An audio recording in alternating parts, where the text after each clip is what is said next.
एक तरफ लकी लड़ाई के लिए तैयार हो चुका था, तो दूसरी तरफ कृष भी लड़ाई के लिए अपने वतन से पटना आ गया था।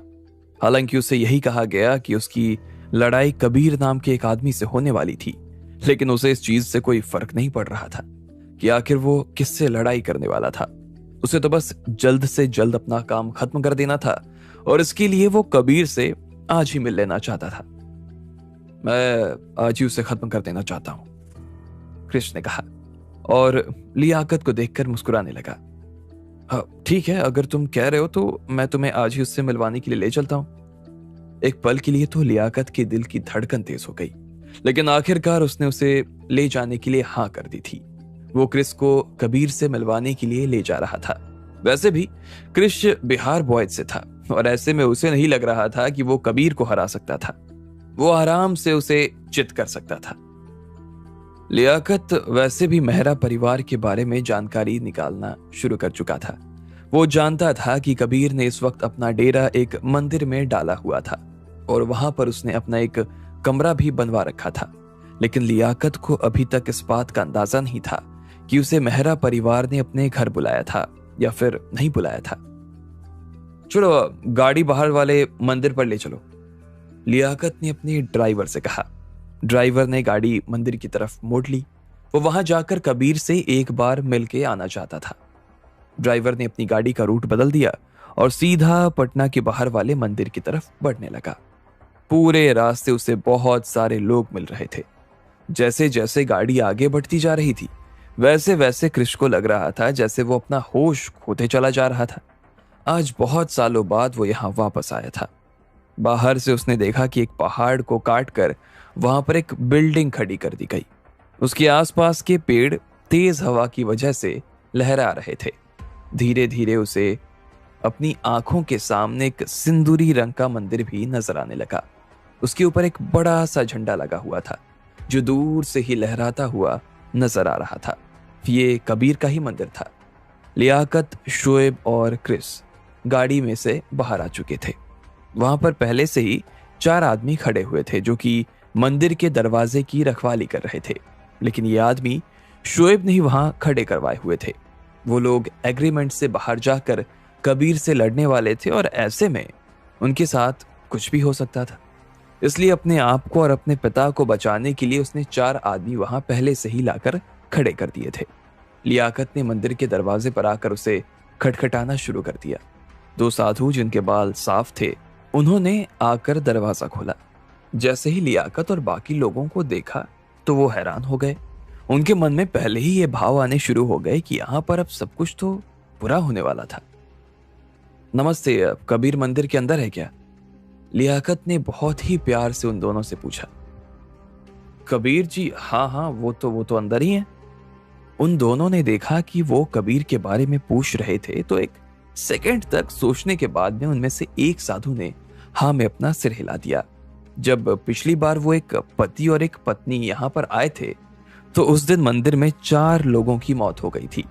ऐसे में वो दोनों साधु हर जाने आने वाले से डरते थे, और कोई भी उनसे कबीर के बारे में पूछता तो वो तुरंत हाँ कर देते। क्या आप मुझे उससे मिलवाने के लिए लेकर चल सकते हैं? लियाकत ने फिर से बहुत ही प्यार से पूछा। इतनी बड़ी लड़ाई यहाँ पर उन लोगों के बीच में होने वाली थी, लेकिन उस लड़ाई से पहले वो अपना आपा नहीं खोना चाहता था। हाँ, बिल्कुल, चलिए, उन दोनों साधुओं ने हाँ में अपना सिर हिलाते हुए कहा। उसके बाद उन दोनों ने अपना सिर नीचे झुकाया और सीधा मंदिर की तरफ जाने लगे। उनके हाथ उनके लबादे की आस्तीन के अंदर कांपते हुए नजर आ रहे थे, लेकिन वो अपने गुरु की जान बचाने के लिए अपनी जान नहीं गंवाना चाहते थे। दोनों साधु लियाकत और बाकी लोगों को बगीचे से होते हुए मंदिर की तरफ बढ़ने लगे, और मंदिर से होते हुए वो लोग पीछे की तरफ जाने लगे जहां पर कबीर तपस्या करता। वो उन्हें उस छोटे से टीले के पास में लेकर आ गए। पिछली बार जब कबीर जयपुर में लकी से हारा था, उसके बाद से वो मंदिर आकर और ज्यादा मेहनत करने लगा। जिस तरह से उसकी और लकी की लड़ाई हुई थी, उसके बारे में तो वो बार बार लगातार सोचता। उस लड़ाई के हर एक पल को याद करके वो बहुत ही ध्यान से इस बात पर ध्यान देने की कोशिश कर रहा था कि आखिर उससे चूक कहाँ हुई थी।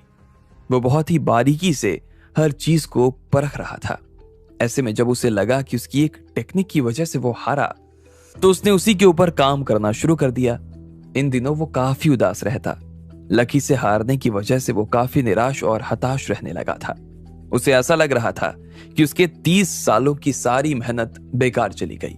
इधर वो दोनों साधु थोड़ी देर में लियाकत को कबीर के सामने ले आए थे।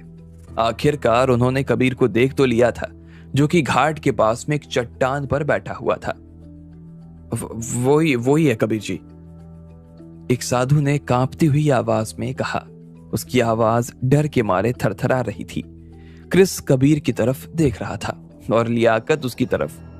वो उसे कबीर तक ले आया था और अब जो भी करना था वो क्रिस को ही करना था। अब तुम यहां से बाहर निकलो, जाओ।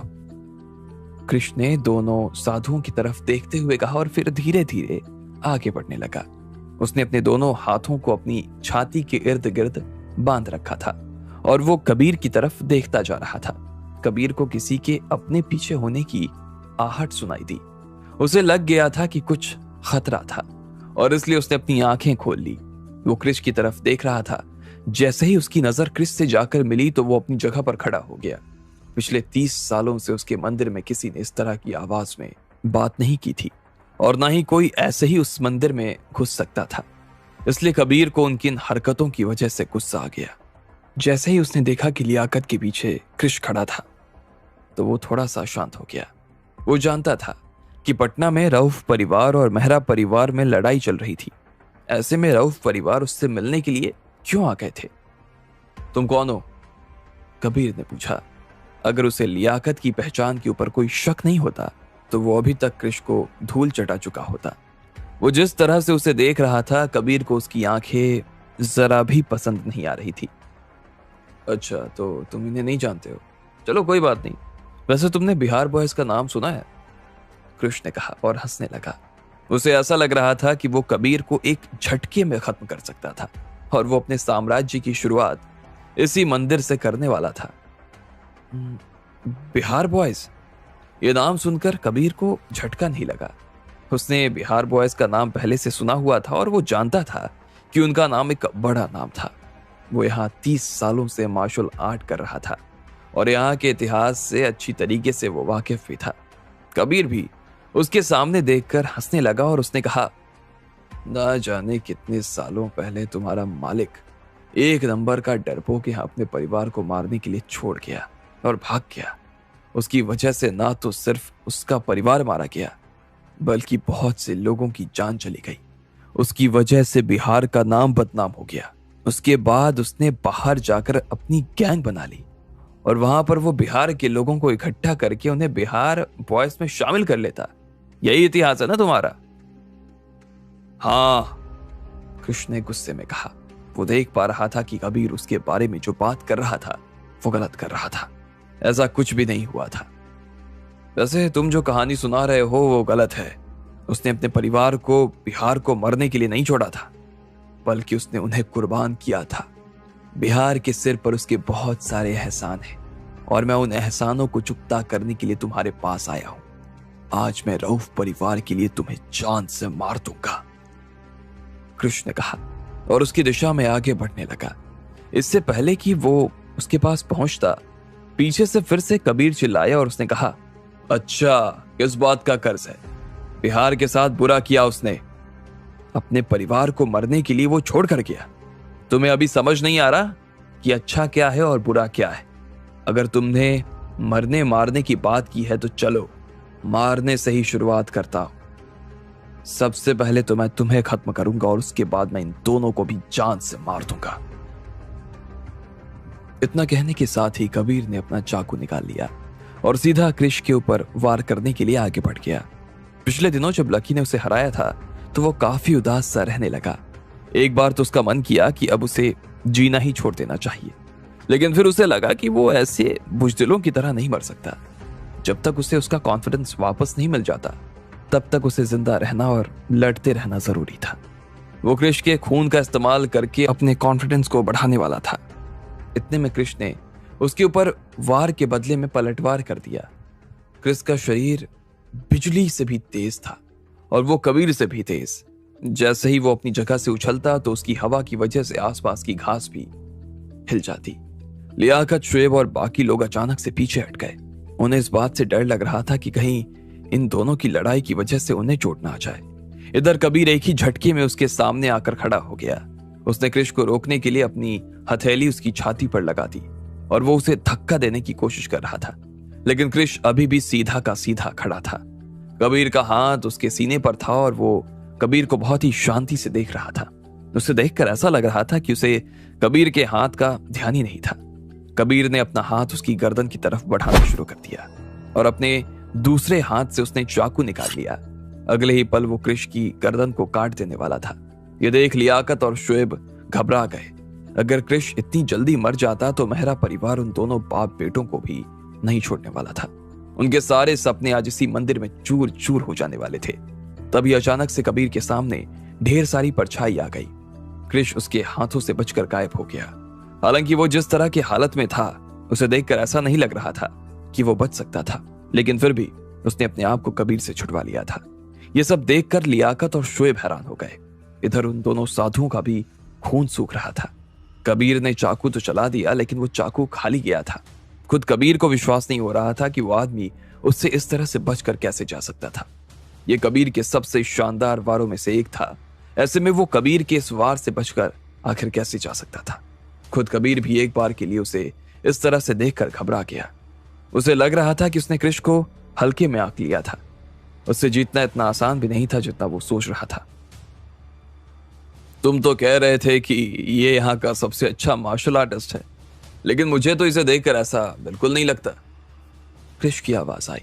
वो कबीर को एक कोने में खड़ा होकर मुस्कुराते हुए देख रहा था।